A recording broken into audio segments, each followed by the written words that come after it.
ভবিষ্যতে যেন এই খুনি জেনারেল জিয়া, পলাতক জেনারেল মুজিবের মতো কোনো জেনারেল এই দেশে পয়দা না হয়, যারা প্রভুর অন্ধ আনুগত্য করবে নীতি নৈতিকতা বিসর্জন দিয়ে। আমাদের শপথ হলো, আমরা এই দেশের স্বাধীনতা, সার্বভৌমত্ব, অখণ্ডতা রক্ষার জন্য আমরা নিজের জীবন বিসর্জন দেব। আমরা যখন কমিশনিং হই, আপনারা জানেন আমাদের একটা পাসিং আউট প্যারেড বলে, সেজন্য আমরা চিৎকার করে শপথ করে আল্লাহর নাম নিয়ে, এই শপথ কি কোনো ব্যক্তি বা গোষ্ঠীর জন্য না, এই শপথ রাষ্ট্রের জন্য, জনগণের জন্য, সংবিধানের জন্য। এবং এই 25 জন সে কর্মকর্তা যাদের বিরুদ্ধে ওয়ারেন্ট বেরিয়েছে, তারা কিন্তু সেনাবাহিনীর গণ্ডির ভিতরে থেকে কোনো অপরাধ করেনি, তারা বাইরে এসে করেছে। এই মামলায় যদি এদের শাস্তি হয়, ভবিষ্যতে ডিজিএফআই, এনএসআই, র্যাবে যারাই যাবে বিভিন্ন বাহিনী থেকে, তারা 100 বার চিন্তা করবে যে আমি অন্যায় কাজে আনুগত্য করবো কিনা। আরমানের বাবা, আমি আরমানকে, ও আমার ছোট ভাইয়ের অনেক ছোট, আমার সন্তানের বয়সের কাছাকাছি। ওর বাবা মীর কাশেম আলী, শহীদ মীর কাশেম আলীর ডাকনাম মিন্টু ভাই, আমাকে মিন্টু ভাই নামে ডাকে। আমি যখন লন্ডনে ও লেভেল পড়ি 70-এর দশকের মাঝামাঝি, উনি তখন একটা সেমিনারে গিয়েছিলেন ছাত্র অবস্থায়। হঠাৎ করে উনি এখানে যাওয়ার পরে জানতে পারলেন ওনাকে টাই পড়তে হবে। তো আমাকে বলে এমন তো টাই নাই। তো আমি ওনাকে একটা টাই দিলাম, বললেন যে আমি তো নট বাঁধতে জানি না। তো আমি টাইয়ের নটটা বেঁধে ওনাকে পড়িয়ে দিলাম। ওখান থেকে আমার পরিচয়।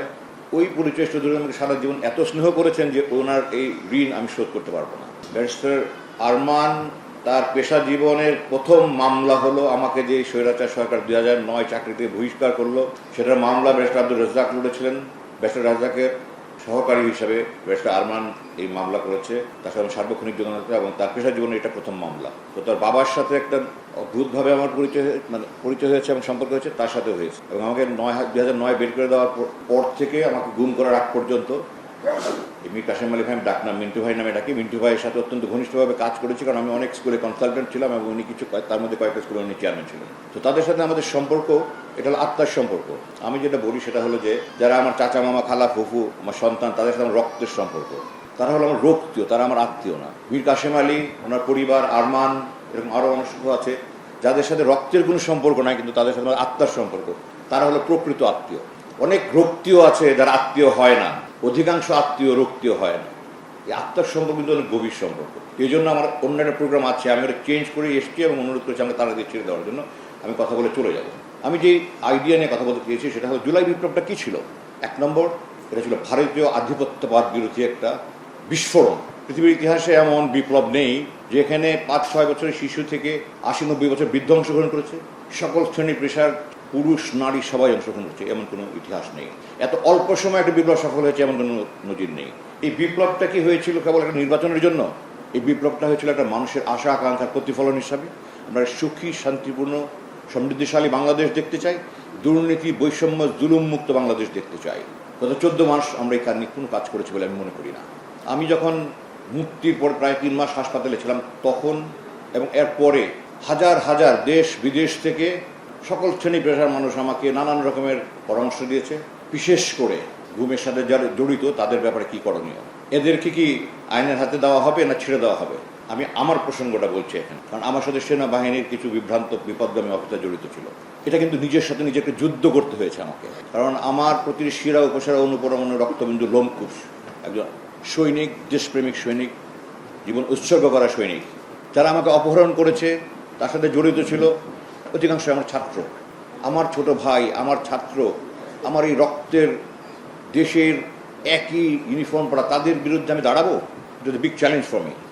আমি রসুলের একটা হাদিস মনে করেছি, নবুয়তের 21তম বছরে 8ম হিজরিতে যখন মক্কা বিজয় করলেন, তখন এক সম্ভ্রান্ত ইহুদি মহিলা চুরির দায়ে ধরা পড়ল। তো যেহেতু তখন মক্কা বিজয় হয়েছে, তখন ইসলামী আইন ওখানে প্রতিষ্ঠা করা আমাদের নবীর দায়িত্ব ছিল। তো তখন সবাই ভয় পেয়ে গেল যে কোরআনের নির্দেশ হলো চুরি করলে হাত কাটতে হবে, এই সম্ভ্রান্ত মহিলাকে হাত কাটা হবে, এটা কী ব্যাপার?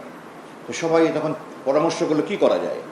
তো রসুল যখন মক্কায় প্রবেশ করে, আমার শর্ট ভিডিও কীভাবে ভাইরাল হয়েছে আপনারা দেখেছেন, সেনাপ্রধানকে নিয়ে উনি আমাকে অনুরোধ করেছিলেন, অনেকে আমাকে, সাবেক এবং বর্তমান।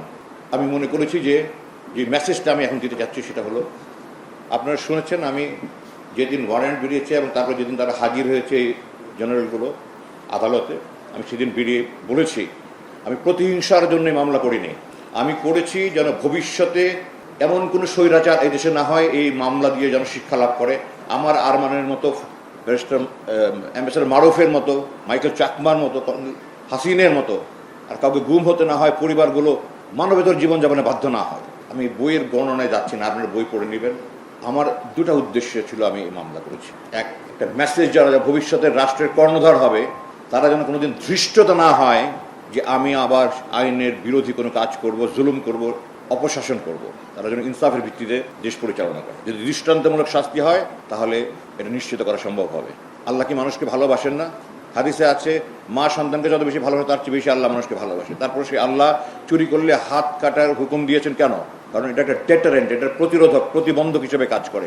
একটা হাত কাটলে হাজারটা চুরি বন্ধ হবে। আমাদের এই বিচারহীনতার যে সংস্কৃতি আমাদের, এর ফলে আমাদের অন্যায় জুলুম সব দিন দিন বৃদ্ধি পাচ্ছে এতদিন থেকে।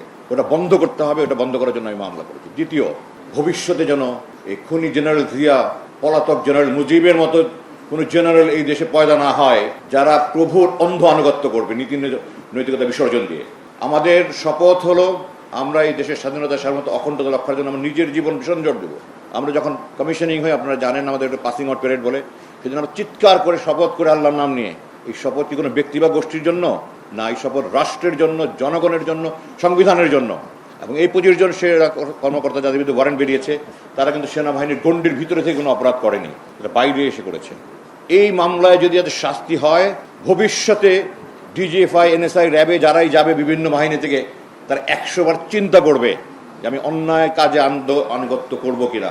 আল্লাহ সূরা নিসা 4 নম্বর সূরা 6 নম্বর আয়াতে বলেছে, আতিউল্লাহ আতিউর রাসূল, আল্লাহর আদেশ মানে রসুলের আদেশ মানা। তার মানে রসুলের আদেশ মানা আমাদের জন্য ফরজ। এরপরে আল্লাহ বলেছে, ওয়া উলিল আমরি মিনকুম, তোমার উপরস্থ যারা তাদের আদেশে মানো। কিন্তু আল্লাহ এবং রসুলের আদেশ মানতে হবে শর্তহীন। যারা উপরস্থ তাদের আদেশ মানতে হবে, আল্লাহ আদেশে পরিপন্থী হলে মানা যাবে না, এটা আল্লাহর হুকুম। রসুল বলছে অন্ধ কাজে আনুগত্য নাই। এই মেসেজে যদি দিয়েছে যেন কেউ অন্ধ কাজে আনুগত্য না করে। যদি তার দৃষ্টান্তমূলক শাস্তি হয়, ভবিষ্যতে আর কেউ করবে না। তো আমি আজকে এই অনুষ্ঠানের মাধ্যমে আপনাদের কাছে মেসেজ দিচ্ছি, গণমাধ্যমের কর্মীদের সাথে মেসেজ দিচ্ছি যেন আপনারা দোয়া করেন। আমি অনেক চ্যালেঞ্জ নিয়ে এই মামলা করেছি, এটা তাদেরকে আদালতে হাজির করেছে। আমি চাই না তাদের কোনো জুলুম করা হোক, আমি চাই তারা সুবিচার পাক। আমি চাই না যে ভবিষ্যতে আমার আর মনের মতো পরিবারগুলো অসহায় অবস্থায় দিন কাটাতে হয়। এক ভাই বলে গেছে সন্তানদের কথা, আমাকে যখন নিয়ে যায় আমার ছোট সন্তান 15 বছর আমার বুকের উপর ঘুমাতো, আমার ছোট মেয়ে 3 বছর 4 মাস আমি ছাড়া তারা বেড়ে উঠেছে। এই কষ্ট কোনো দিন দূর করা যাবে না, যদি সমস্ত সম্পদ দিয়ে কষ্ট দূর করা যাবে না। ভবিষ্যতে কোনো বাবা, কোনো মা, আমার স্ত্রী নিজের গয়না বিক্রি করে সংসার চালাতে হয়েছে। ভবিষ্যতে কোনো বাবা, কোনো মা, কোনো সন্তান এই দেশে, কেন পৃথিবীতে কোথাও যেন কোনো জুলুমের শিকার না হয়, কষ্টের শিকার না হয়। এই মেসেজটা আমি দিতে চাই দেশবাসীকে আপনাদের মাধ্যমে। ভবিষ্যতে কোনো স্বৈরাচার এই দেশে জন্ম না হোক, ভবিষ্যতে কোনো অন্ধ আনুগত্য করা জেনারেল পয়দা না হোক। আমরা সবাই সুখী, শান্তিপূর্ণ, সমৃদ্ধিশালী বাংলাদেশে থাকতে চাই। আপনারা দোয়া করবেন যেন এই অপরাধীরা শাস্তি পায়, তারা যেন এবং দৃষ্টান্তমূলক শাস্তি পায়। বিচারিতা সংস্থার মধ্যে বেরোতে হবে, সুবিচার পাক, এটা আমি চাই। আমি আশা করি আরমানের এই বইটা পড়ে সবাই অনেক কিছু জানতে পারবেন। আমার বই লিখেছি, কর্নেল হাসিন বই লিখেছে। বই লেখাটা ইম্পর্টেন্ট না, ইম্পর্টেন্ট হলো ন্যায় শাসন প্রতিষ্ঠা করা। আমি এই উদ্দেশ্য নিয়ে আমি লড়ছি। আপনারা আমার জন্য দোয়া করবেন। আমার জুলাই বিপ্লবের মধ্যে আমার পুনর্জন্ম হয়েছে, জুলাই বিপ্লবে বাংলাদেশে পুনর্জন্ম হয়েছে। আমি যেন আমার পুনর্জন্মে এই পুনর্জন্ম বাংলাদেশের জন্য কাজ করতে পারি। আপনাদের সবার কাছে দোয়া চাই। আসসালামু আলাইকুম।